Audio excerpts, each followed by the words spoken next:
मैं कानून मंत्री पद से त्यागपत्र देने का विचार अनेक दिनों से कर रहा था, परंतु लोकसभा का अंतिम अधिवेशन समाप्त होने से पहले हिंदू कोड बिल का काम पूरा हो सके। इस इसी एक आशा के कारण उसे कृति में नहीं उतारा। मैंने उस विधेयक के भाग करने की मान्यता देती मर्यादा विवाह तथा तलाक इन भागों तक लाकर रखे। मुझे आशा थी कि परिश्रम इतना तो परिणाम निकलेगा ही, परंतु विधेयक उस भाग का भी शोचनीय अंत करने में आया था। आप अपने मंत्रिमंडल पद पर मेरी कोई ज़रूरत नहीं है। सच कहे तो पंडित जवाहरलाल मुझे कानून मंत्री का पद दिया था और उन्होंने यह आश्वासन दिया था कि भविष्य में आपको नियोजन विभाग दिया जाएगा, परंतु प्रत्यक्षतः उन्होंने मुझे मंत्रिमंडल के पद पर समिति पर नहीं लिया। तो देखिए मेरे प्यारे दोस्तों, आप देख रहे हो कि इनकी कहानी कितनी जटिलता से है, लेकिन इन्होंने अपना हार नहीं माना।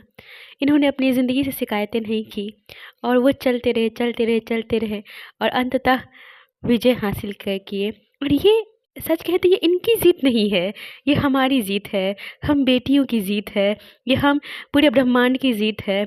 आज हम बेटियां सुरक्षित हैं, महफूज हैं शिक्षा को लेकर के। शिक्षा हमारे भविष्य का धरोहर है, शिक्षा मेरा धरोहर है, शिक्षा मेरी प्राण है, शिक्षा मेरा सब कुछ है। त्यागपत्र का यह पहला मुद्दा। दूसरा मुद्दा सरकार दलित वर्गों के प्रति उदासीन था। तीसरे मुद्दा कश्मीर नीति को लेकर था।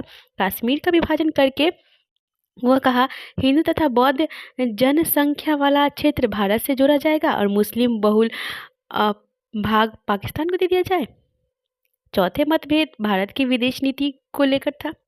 भारत की विदेश नीति गलत होने के कारण भारत में मित्रों से अधिक शत्रु हो गए।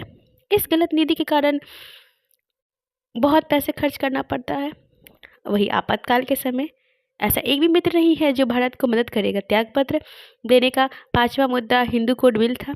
नेहरू वैसे प्रामाणिक थे, पर भी फिर भी वह हिंदू कोड बिल के अंतिम स्वरूप तक नहीं ले जा सके और उन्होंने साहस करना दिखाना चाहा, वो उन्होंने नहीं दिखाया।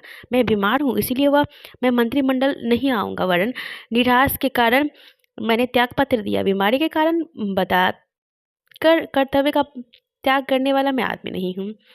और मैं कहूँगी कि आप सभी यूट्यूब पर जो भी सुन रहे हो मेरी कहानी, ये कहानी है मेरी ज़ुबानी डॉक्टर भीमराव साहब अम्बेडकर साहब जी की, और ये इनकी जीवनी है।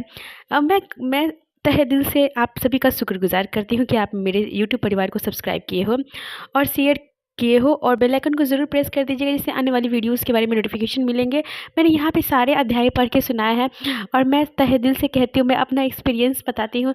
जितना अध्याय मैंने पढ़ी हूँ तो मेरे ज़िंदगी में टर्निंग पॉइंट आए हैं, जैसे कि किस तरीके से आप अपनी ज़िंदगी में आगे बढ़ते हो और किस तरीके से आप सब कुछ करते हो।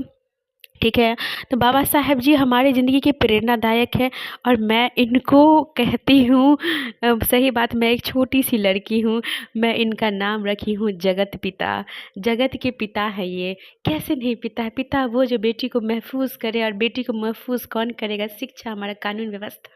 कानूनी तो है इस दुनिया में जो हम बेटियों को महफूज कर किया है, और हम बेटी की जगत पिता है मेरे हमारे बाबा साहेब अम्बेडकर साहब जी का। तो मैं कहती हूँ आप सभी से एक विनम्र निवेदन है कि मेरे सारे अध्याय को सुनिए और अपना फीडबैक ज़रूर दीजिएगा। और मैं ये कहती हूँ कि आपका हर कमेंट मैं पढ़ती हूँ और मैं एक सेशन रखने वाली हूँ कि आपका कमेंट ज़रूर पढ़ के सुनाऊंगी एक स्पेशल सेशन में। और सभी को तहे दिल से शुक्रगुजार करती हूँ। मेरे यूट्यूब परिवार को शेयर, सब्सक्राइब और बेल आइकन को प्रेस कर दीजिएगा। थैंक यू सभी को। जय भीमराव अंबेडकर साहब जी की जय हो।